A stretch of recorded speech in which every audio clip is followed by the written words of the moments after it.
25 minutes. That means we've been running for almost 10 minutes. So we're going to take a look and let's see if something's coming out already. I mean, that's like a kid at Christmas. We're pushing it. So we're able to drain on the fly, actually while the vessels are pressurized and the system is running. So if you get down close to it, Neil. Produce from the hemp, we've only been running 10 minutes. Normally we'll run about a 30-minute cycle, and normally that jar will be full from a run. Extract. That yellow whipped cream he was talking about. Yellow whipped cream. Yellow whipped cream. And that's what you want. Obviously, it's yellow because there's no chlorophyll in it. That were a dark green, which is what happens with a lot of alcohol processes. Right. You'll get a lot of the chlorophyll. Mm-hmm. But this is free of chlorophyll.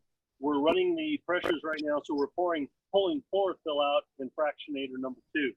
Now remember, I've only been running 10 minutes. Look how much material we've already got in here. Well, it's still coming. I'm going to shut it off, and then we have a very nice pneumatic release on our cylinders. It drops this up and down. I can grab the sample, and you can see the nice material that's in there. Boy, this is beautiful. That's oily. I don't want to stick my finger in it because my hands will be all oily. That is a very clean, very nice material. Don't forget, this has been totally gasified. That's a piece I don't think people understand. The purity of CO2 is that the hemp had the cannabinoid extracted by turning it into a gaseous state, moving it through the fractionation chambers, and then recondensing it out in the last stage into what you're seeing here. So that's why it's pure and clean, because you've gone through the process. It's a rough analogy, but that works. So I'll put this back. That's cool. It reseals. This vents the fumes away from us through a filter. It has a safety system in it that if I just decide to crank that all the way open, if I exceed the rating of the jar or the vent, it'll just drop down and allow some of the pressure to escape around the top. So we tried to think of everything we could.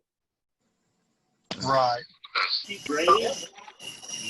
Right.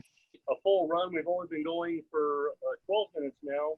I mean, this thing's going to be full here in a minute, and we still have more material to extract from it.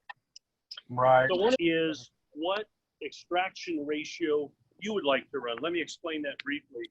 So you have a solvent like CO2 or ethanol or butane, whatever someone's running, and then you have your product to be extracted through biomass.